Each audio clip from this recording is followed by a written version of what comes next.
আজকের ব্লগটা এখনই শুরু করলাম। এখন বাজে রাত্রি 11:04। তো এই 11টার সময় ব্লগ শুরু করার একটাই কারণ, আমি তো দৈনন্দিন জীবনে যা যা করি সবটাই তোমাদের সঙ্গে শেয়ার করি। এটা একটা আমার জীবনে একটা স্পেশাল মুহূর্ত, অনেক বড় একটা পাওয়া বলতে গেলে। তো আমি মাথায় শ্যাম্পু করে নিয়েছি, যেহেতু মন্দিরে যাচ্ছি। যেতে এখান থেকে মুম্বাই থেকে 4.5 ঘন্টা ডিস্টেন্স। প্রাইভেট কার ভাড়া করেছি, তো ওতেই যাব। রাই এখনও দোকান থেকে আসেনি, ওর জন্য গরম জল আমি চালু করে বালতি ভরতে রেখে দিয়ে এসেছি। ও এক্ষুনি চলে আসবে 5 থেকে 10 মিনিটের ভেতরে। আর আমরা একটু খাওয়া দাওয়া করব, তারপর রেডি হব, একদম গাড়িতে ঘুমোবো। যাচ্ছি কোথায়, মানে আমার অনেক বড় একটা ইচ্ছে। কেদারনাথ যাওয়ার যেমন ইচ্ছে, তেমন আমাদের 12টা জ্যোতির্লিঙ্গ দর্শন করার আমার অনেক দিনের ইচ্ছে। তো ওই জন্যেই যাচ্ছি নাসিক। নাসিকে কোন জ্যোতির্লিঙ্গ আছে নিশ্চয়ই তোমরা জানো। পুরো জার্নিটা জ্যোতির্লিঙ্গ, নাসিকে যা যা ঘুরলাম, যা করলাম সবটাই তোমাদের সঙ্গে শেয়ার করব। লাস্ট পর্যন্ত কেন টানবো, তাই প্রথমেই এত ভালো খবর যখন, প্রথমেই তোমাদের বলে দিলাম।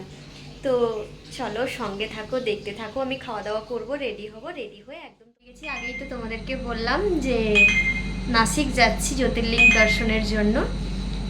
তো ডুগু এখন ঘুমিয়ে গেছে। এখন বাজে রাত্রি 12:15। আমাদের গাড়ি 5 থেকে 10 মিনিটের ভেতরে চলে আসবে। চলো সঙ্গে থাকো, দেখতে থাকো। পুরো জার্নিটা, মন্দিরটা তোমাদের সঙ্গে সবটাই শেয়ার করবো। আর আমরা সবাই কিন্তু চান করে নতুন জামা কাপড় পরেছি। আর ডুগুর নতুন জামা ব্যাগে ভরে নিয়েছি। সে কিন্তু হাফ ঘুমিয়ে গেছে, কোলে নিয়ে ওকে শুধু যাওয়া হবে। দরজাটা লক করে বেরাবো।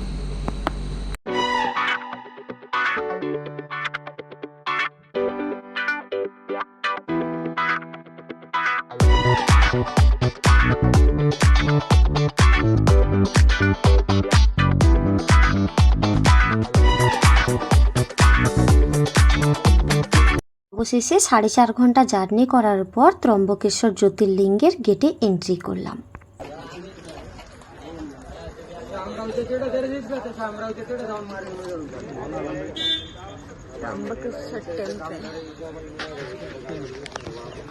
পৌঁছে গেছি মন্দিরে, ত্রম্বকেশ্বর টেম্পল। যাচ্ছি এখন, ব্রেকফাস্ট করব, তারপর মন্দিরে যাব। Leave me, baby, don't wanna fall again. This just hurt me. Just think about it, but you hold me like you don't wanna break. I need some space. Just think about it. এখন সকাল 5:45। কি অপরূপ সৃষ্টি, তাই না? ব্রহ্মগিরি, নীলগিরি, কালাগিরি, এই 3 পর্বতের মধ্যস্থলে কিন্তু ত্রম্বকেশ্বর জ্যোতির্লিঙ্গের অবস্থিত। চলো তোমরাও দেখো, সঙ্গে থাকো পুরো স্টোরিটা। অন্যান্য জ্যোতির্লিঙ্গের মতোই ত্রম্বকেশ্বর জ্যোতির্লিঙ্গের পেছনেও একটা কাহিনী রয়েছে। পুরাণ বলে দেবাদিদেব মহাদেব, অর্থাৎ যিনিই মহাদেব, তিনিই আদি, তিনিই প্রথম। 12টা জ্যোতির্লিঙ্গের মধ্যে এটাও একটা জ্যোতির্লিঙ্গ, ত্রম্বকেশ্বর জ্যোতির্লিঙ্গ। ব্রহ্মগিরি, নীলগিরি, কালাগিরি, এই 3 পাহাড়ের মধ্যে এই জ্যোতির্লিঙ্গটি অবস্থিত। ঋষি গৌতমী স্ত্রী অহল্যা ব্রহ্মগিরি পর্বতে বসবাস করতেন। পূজা পাঠ সাথে চাষবাস করে জীবন অতিবাহী করতেন। এনাদের হিংসা করতেন অন্যান্য তপস্বীরা। একদিন হঠাৎ করেই অন্যান্য তপস্বীরা ঋষি গৌতমের চাষের জমিতে গরু ছেড়ে দেয়। আর চাষের জমি ক্ষতি করার কারণে ঋষি গৌতমী তখন গরুটিকে তাড়া করেন। গরুটি পালাতে গিয়ে হঠাৎ করেই কোনোভাবে মারা যায়। তখনই এই সুযোগে অন্যান্য তপস্বীরা গৌতমের বিরুদ্ধে গোহত্যার অভিযোগ আনে এবং বিধান দেন এই জায়গায় গঙ্গাকে আনতে হবে, তবেই পাপমুক্ত হবে। কথাটা শোনা মাত্রই ঋষি গৌতম সাথেই তপস্যা শুরু করেন। ঋষি গৌতম 1000 বছরেরও বেশি তপস্যা করার পর অবশেষে মহাদেবের দেখা পান এবং মহাদেব ওনার তপস্যায় সন্তুষ্ট হয়ে স্বয়ং প্রকট হন এবং বিধান দেন যে গঙ্গাকে এখানে উপস্থিত করা হবে। গঙ্গাকে যখন কথাটা জানান, মহাদেবের এই প্রস্তাবে কিন্তু গঙ্গা একদমই রাজি হন না। তখন মহাদেব ক্রুদ্ধ হয়ে ব্রহ্মগিরি পর্বতের চূড়ায় তাণ্ডব নৃত্য শুরু করেন এবং ওই তাণ্ডব নৃত্যে ওনার জটা ছিন্নভিন্ন হন। একটা শর্ত রাখেন যে এখানে যদি স্বয়ং মহাদেব বসবাস করেন তখনই একমাত্র উনি প্রবাহিত হবেন। সেই ইচ্ছে অনুযায়ী জ্যোতির্লিঙ্গ রূপে এখানে মহাদেবের প্রকট হন এবং গঙ্গা এখানে গৌতমী রূপে প্রবাহিত হন, যার নাম গোদাবরী। সেই থেকে ত্রম্বকেশ্বরে গোদাবরীর উৎপত্তি স্থল। এইভাবেই কিন্তু ত্রম্বকেশ্বর জ্যোতির্লিঙ্গ সৃষ্টি হন, আর এটা ত্রম্বকেশ্বর পাহাড়েই অবস্থিত। আমাদের 12টা জ্যোতির্লিঙ্গে কিন্তু এই একমাত্র একটা জ্যোতির্লিঙ্গ যেখানে কিন্তু সমস্ত রকমের শুভ শক্তির কাজ হয়। এখানে কালসর্প দোষ কাটানো হয়, এখানে মহামৃত্যুঞ্জয় যজ্ঞ করানো হয়, মাঙ্গলিক দোষ এটাও কাটানো হয়, আরও সব রকম শুভ শক্তির এখানে কিন্তু কাজ হয়। যেসব মায়েরা সন্তানকে নিয়ে খুব চিন্তায় থাকেন তারা কিন্তু চাইলে বাড়িতে ব্রাহ্মণ দিয়ে না করে এই শুভ স্থানে এসে করাতে পারেন। অবশেষে ফাইনালি মন্দিরের মেন গেটে আমরা এতক্ষণে এন্ট্রি করলাম।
আমার এতগুলো দিনের ভেতর, এতগুলো বছরের ভেতর কখনো কোনো দিন ভাবিনি আমি 12টা জ্যোতির্লিঙ্গের এই স্থানে কখনো কোনো দিন আসব। হঠাৎ করেই আমি জানতে পারি মন্দিরের সম্বন্ধে। হঠাৎ করেই মনে আসা জাগে আমিও একজন মা, নিজের সন্তানের কথা ভেবে মঙ্গল কামনায়। হঠাৎ করেই রায়ের সঙ্গে কথা, হঠাৎ করেই আসা।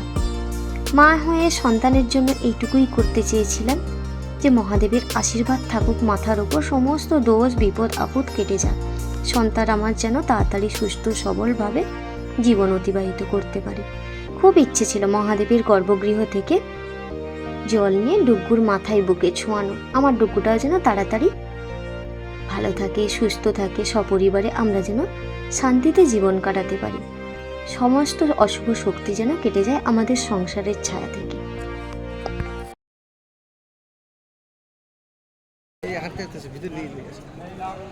অবশেষে আমাদের দর্শন কমপ্লিট হলো, ভালোভাবেই দর্শন হয়েছে। ঠাকুরকে ছুঁয়ে প্রণাম করতে পারবে না, দূর থেকে দাঁড়িয়ে যতক্ষণ ইচ্ছে মোটামুটি কিছুক্ষণ সময় দেবে দাঁড়িয়ে ভালোভাবে দর্শন করার জন্য। গর্ভগৃহ থেকে জল নিয়ে সবাইকে দিলাম একটু, আর দর্শন খুব ভালোভাবে হয়েছে। এই যে হচ্ছে টেম্পল, আমাদের প্রথম জ্যোতির্লিঙ্গ টেম্পল দর্শন কমপ্লিট হলো। আর এসছি বলতে গৌরব এসছে, বাবু এসছে, আমি এসছি, রাই এসছি। চলো পুরো মন্দিরটা তোমাদেরকে একটু ঘুরে দেখাই। ছবি তুলবো না বাবু?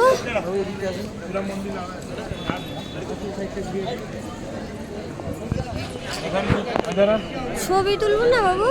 সব থেকে ভালো লাগছে পেছনের পাহাড়, পুরো পাহাড় কেটে মন্দিরটা তৈরি করা, কি সুন্দর দেখতে। এই যে হলো মন্দির।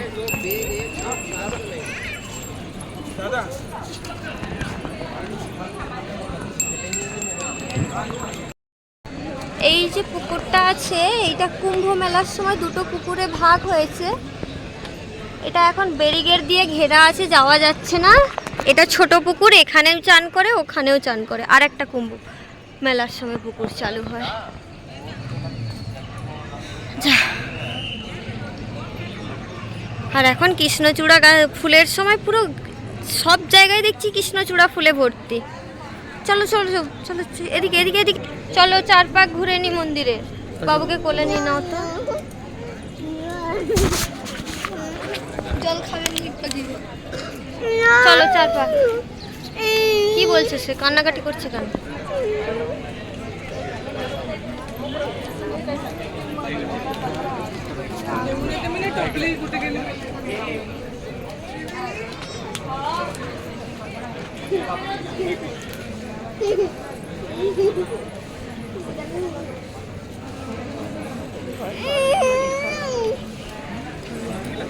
এই পোর্শনটা দেখেছো কত সুন্দর মন্দির, কি ভালো দর্শন হলো।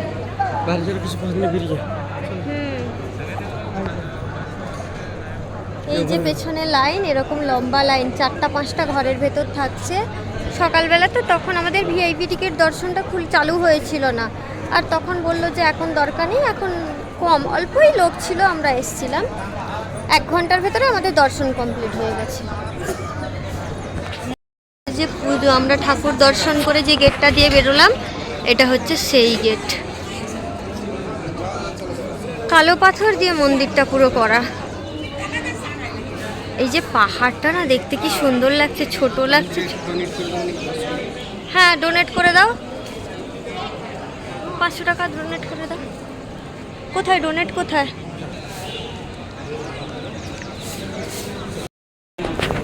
করে দাও ডোনেশন, আমার ব্যাগে টাকা আছে।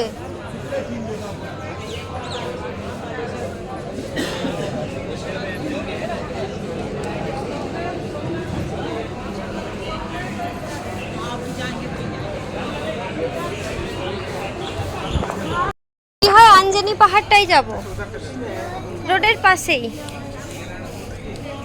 ত্রম্বকেশ্বর টেম্পল দর্শন ডান।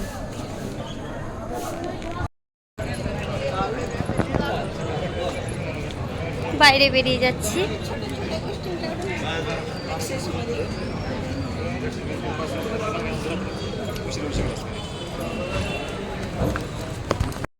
প্রসাদ নিয়ে নাও, শুকনো প্রসাদ নেবে, যেটা বাড়ি নিয়ে যাওয়া যাবে, দোকানে দেওয়া যাবে।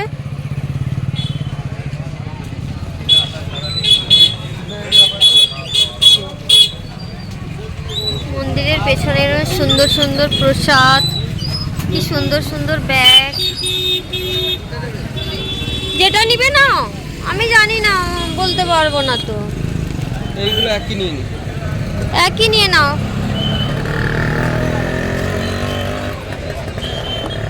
জামা কাপড় পাওয়া যাচ্ছে, মন্দিরে পুজো দিতে গেলে পরে যাচ্ছে। এখানে বাইরে শাঁখ পাওয়া যাচ্ছে, ফুল।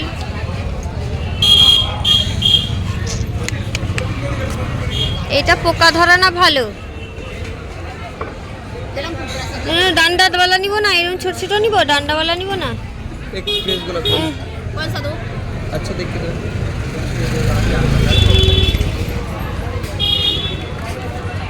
अच्छा है ना।